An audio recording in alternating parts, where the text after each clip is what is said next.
Can I jump in for just a second? Please. And then y'all can resume. Having just sat back and listened to this right fighting, I don't ask myself why this relationship is broken. I ask myself why not. Coming up, Annika says her mother used to get drunk and become violent. Well, Marilyn didn't mention that. I mean, did she have a drinking problem? Did she, in fact, put down markers in her home that her daughter couldn't cross? We'll ask her about those things when we come back.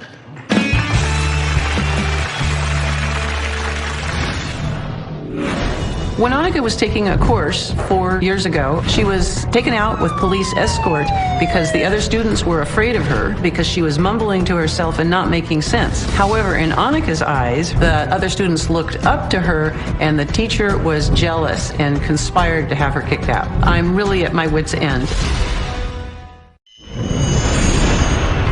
Annika's father abused her in a sexual manner. Annika's father had MS and he needed to use a condom catheter to control his bladder. I came home one day when Annika was about 8 or 9 years old and saw Annika help her father with his condom catheter.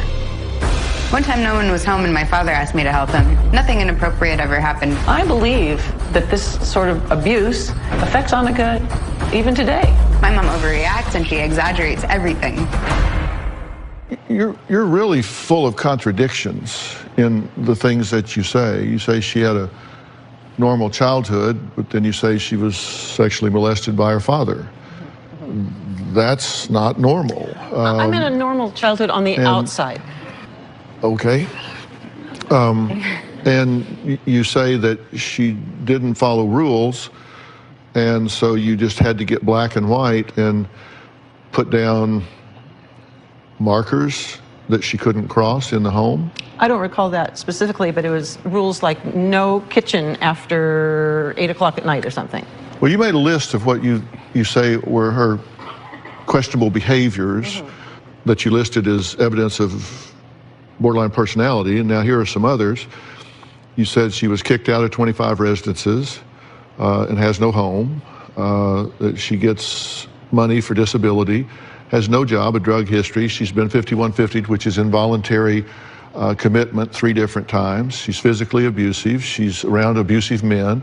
She's lost her baby to CPS, doesn't even know the father's phone number, and told a social worker she can't stand crying babies, won't admit to having mental health issues. And all of these things you think are evidence that she's mentally ill.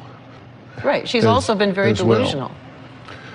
And you kind of take her inventory in terms of questionable parenting, because according to you, you say she's had you in therapy since you were 8, that she's been verbally abusive in the 6th grade, telling you that you were mental, broke bookshelves, doors, yelled, hit, threw cup at you, got drunk frequently, no kitchen when you were hungry, lies, makes up stories, letters, exaggerates things to everyone.